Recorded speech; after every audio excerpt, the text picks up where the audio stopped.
So, Season of the Seraph is finally here, and I've been able to play a little bit of it, so I'm not that overly exposed at the moment, but I'm just going to give you guys my first impressions of the new season. So the first thing I'm going to talk about is actually the storytelling, because I kind of feel more hooked into this than I was with Season of the Plunder, and even more so with Season of the Chosen, so I'm actually got high hopes for this season when it comes to storytelling. Hopefully we're going to get a nice little build up towards Lightfall, because that's pretty much what this season is meant to be. And pretty much like I said in the last week's video, we have Anna Bray and Rasputin coming back to the forefront, which is fantastic to see. And just as a brief spoiler warning, if you want to experience the campaign for yourself, go do it now, come back to the video later, and then we can carry on. Presuming that you've done that, we're going to move on. So, Clovis Bray being put into the EXO, that was really unexpected for me, because I was completely under the impression that we're going to put Rasputin into the EXO.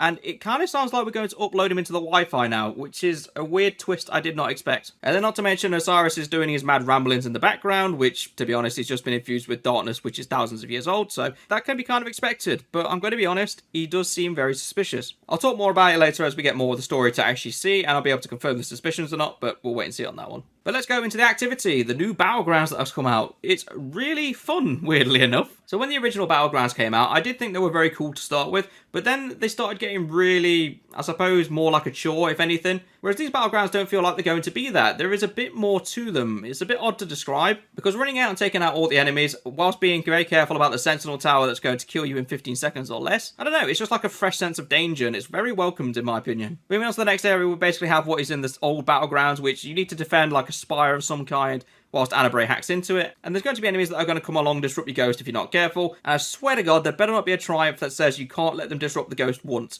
Because, my God, those Scorn can go invisible and sprint straight to your ghost. So unless you kill them literally at the door, there is no chance of you doing that. But moving on to the next area, you have to get these little charge cell things, like kind of lasers, basically what Bungie makes anyway. And there's 5 high seals that you have to shoot off the door to unlock the door. But at the same time, loads of enemies are spawning from the door you just come into. So an ideal way of doing this is have 2 of your fire team go off and get the separate ones, and then have one guy like stay in the middle and just basically waste all the enemies that walk through the door. It makes the whole encounter very easy and trivial, but it's a nice little addition and interesting to see. Final area is the boss fight, and it's very nice that you don't just simply waste the boss, because I'm getting really tired of getting to a final area just to completely annihilate the boss's health, and then that's it. The thing is over. What you actually got to do is waste him down to half health, and then you have to charge up a battery, which will then charge a Sentinel Tower, which takes out the boss's shield, and then you can deal the final blow to him, which is a good way to mix it up. Is this going to become tedious after a while? Probably, but it's a lot better in terms of Battlegrounds compared to the old ones. But as a final note, I absolutely love the design of these Battleground areas, especially when you go into the bunkers.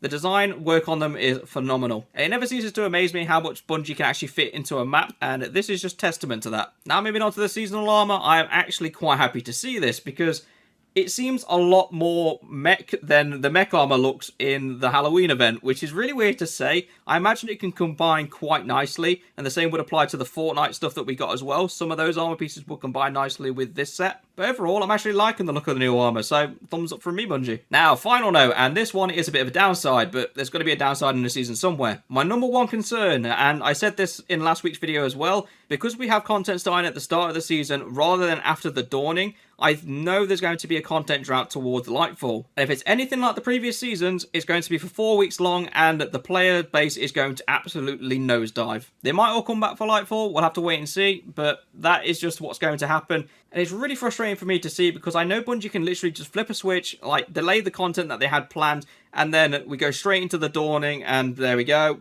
New season starts after the dawning. We have a full season of content, and nobody really dips off. Yes, you could argue that we'd have maybe 1 or 2 weeks where there's literally nothing at the start, but I would prefer us all to have that than all of us falling off at the end when we're ramping up to Lightfall. But that's literally my first impressions of the new season. Please let me know what you guys think down in the comments below. I would love to hear it. But that's everything for this video. Thank you very much for watching, and I shall hopefully see you in the next one.